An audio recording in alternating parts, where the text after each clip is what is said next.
Bonjour à tous. Alors, on va essayer d'expliquer ce que c'est que la courbe représentative d'une fonction.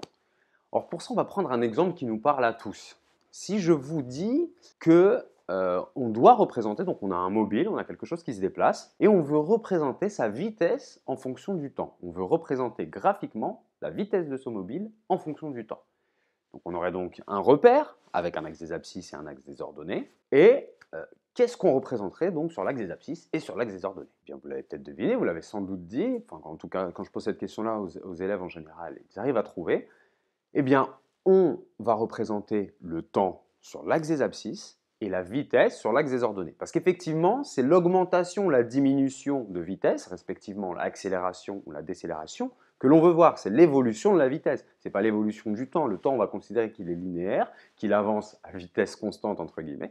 Mais ce qu'on veut voir, c'est la vitesse de notre mobile, l'évolution de la vitesse de notre mobile, les augmentations et les diminutions. Très bien. On va prendre un exemple pour illustrer ça. On connaît tous Félix Baumgartner. Il a sauté d'une hauteur que l'on peut qualifier d'assez grande quand même.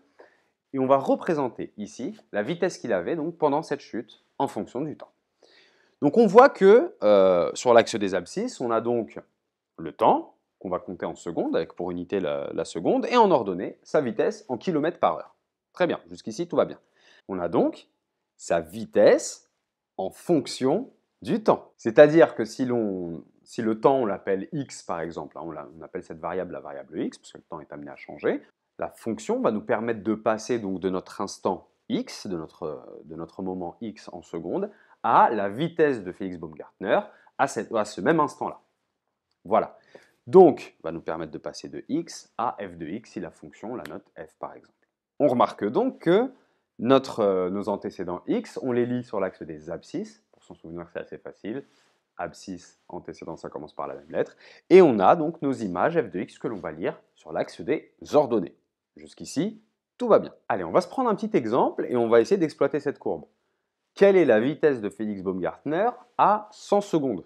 Eh bien, il suffit tout simplement de partir de 100 secondes sur l'axe des abscisses. On va se projeter parallèlement à l'axe des ordonnées sur notre courbe et on va lire l'ordonnée de ce point. Voilà. On lit donc, avec la précision permise par le graphique bien sûr, que la vitesse de Félix Baumgartner à 100 secondes, elle est de 550 km par heure. Bon, environ, hein, d'accord, c'est vraiment la précision permise par le graphique. Très bien.